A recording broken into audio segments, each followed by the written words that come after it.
قل آپ کہہ دیں ان الصلاۃ میری نماز وہ نسکی اور قربانی وہ محیایا وہ مماتی میری حیات اور میری موت للہ رب العالمین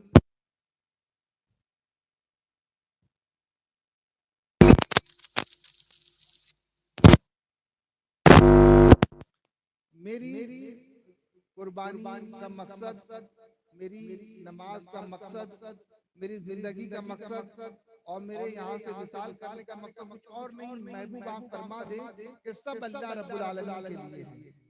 اسی لیے امام غزالی رحمت اللہ تعالی علیہ فرماتے ہیں کہ اعمال سیکھنے سے پہلے عمل کس لیے کیا جا رہا ہے اس کا سیکھنا یہ ضروری ہے.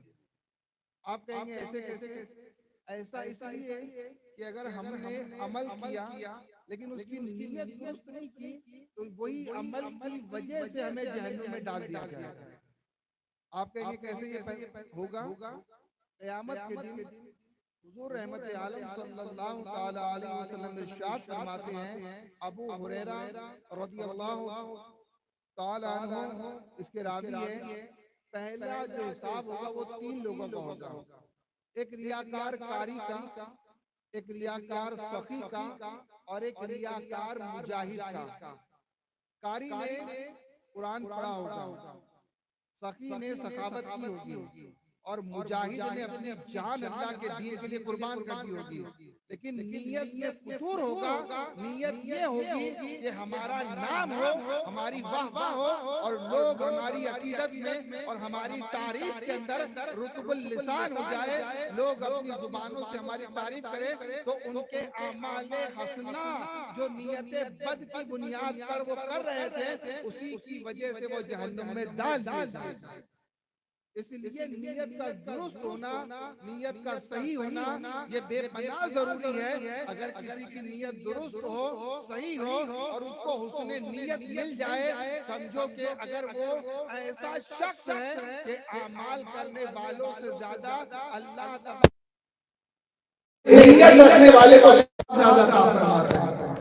آپ کہیں گے یہ کیسی کیا؟ تو حضور فرماتے ہیں نیت المومن خیر من عملہ، مومن کا نیت کرنا اس کے عمل سے زیادہ اللہ کے نزدیک پاکیزہ ہے اور اللہ کے نزدیک پسندیدہ ہے.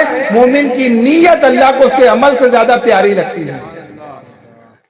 نیتیں جب ہوتی ہے صحیح تو پھر فکر درست ہوتی ہے، پھر خیالات درست ہوتے ہیں، پھر صبح درست ہوتی ہے، پھر آدمی کی نگاہوں میں تقدس آتا ہے، دل میں نور آتا ہے، زبان پہ سچائی آتی ہے. پھر وہ فارمیلٹی اور صرف رسموں کے لیے اور نام و نمود کے لیے کام نہیں کرتا، بلکہ اس کا مطمع نظر، اس کا ٹارگٹ اور اس کی فکر یہ ہوتی ہے کہ میرے اس عمل سے مولا راضی ہو جائے، اللہ تبارک و تعالیٰ کی خوشنودی ملے.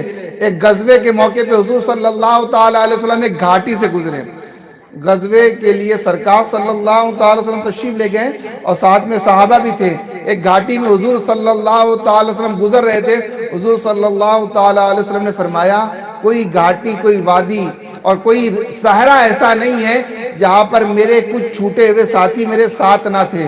تو کہا حضور چھوٹے ہوئے آپ کے ساتھ کیسے ہو سکتے ہیں اور آپ کے ساتھ شریک ہونے کا ثواب اور درجہ کیسے پا سکتے ہیں؟ تو سرکار صلی اللہ تعالیٰ علیہ وسلم نے فرمایا میرے ساتھی چھوٹ تو یعنی میرے صحابہ چھوٹ تو مدینے میں گئے ہیں، لیکن ان کی نیت یہ تھی کہ اگر ہمیں موقع میسر آتا اور کسی طرح سے ہم شامل ہوتے تو وہ ضرور شامل ہوتے. تو وہ آئے نہیں ہے لیکن ان کی نیت شامل ہونے کی تھی. تو ہم جس وادی سے گزر کے ثواب حاصل کر رہے ہیں، اللہ ہر اس وادی سے گزرنے کا اور ہر میدان میں پہنچنے کا ثواب ان کو مدینے میں بیٹھ کر کے عطا فرما رہا ہے. نیت اتنی امپورٹنٹ ہے. ہم فارمل ہو رہے ہیں، رسموں کے کھوگر ہو گئے ہیں. فارمیلٹی کے لیے آئے، فارمیلٹی کے لیے کسی سے ملے، فارمیلٹی کے لیے ہم نے دعوت دی، فارمیلٹی کے لیے ہم نے کسی کو اللہ اکبر عزت دی، ایسا نہ کریں، بلکہ کوشش یہ کریں کہ ہمارا ہر عمل خدا کی رضا کے لیے ہو۔ اگر ہم نے یہ سوچا، ہم نے یہ کیا، حضور رحمت عالم صلی اللہ تعالی علیہ وسلم ارشاد فرماتے ہیں قیامت کے دن ایک غریب آدمی کو اس کا نامہ اعمال سیدھے ہاتھ میں دیا جائے گا، تو ید یمین میں جب اس کو سامنے سے نامہ اعمال دیا جائے گا تو وہ حیرت سے دیکھے گا اس کے نامہ اعمال کے اندر حج، صدقہ، خیرات اور بہت بڑی مالی عبادت ہوگی۔ اس کی آنکھ سے آنسو نکل جائے گے، کہے گا یا اللہ میں اتنا غریب تھا کہ نانے شبینہ کے لیے میں بے قرار رہتا تھا، 2 ٹائم کی روٹی مل جائے تو میرے لیے بہت بڑی نعمت تھی۔ یہ حج کا ثواب، یہ عمرے کا ثواب، یہ صدقے کا ثواب اور اتنا بے شمار مالی ثواب میں دیکھتا ہوں، تو یا اللہ یہ تو میرا نام اعمال میں ثواب کو دیکھ کر کے تعجب میں آ جانا، یہ بہت عجیب بات لگتی ہے کہ میں تعجب میں ہوں۔ اللہ پاک فرمائے گا میرے بندے بات اصل میں یہ ہے، تو کسی حاجی کو جاتا ہوا دیکھتا تھا تو تیری تمنا یہ ہوتی تھی کہ کاش اگر میرے پاس دولت ہوتی تو میں بھی اللہ کے نام پہ اپنے لاکھوں روپے قربان کر کے حج کو جاتا۔ حاجی نے مال قربان کر کے حج کیا ہے اور تو نے نیت کر کے حج کا ثواب حاصل کیا ہے۔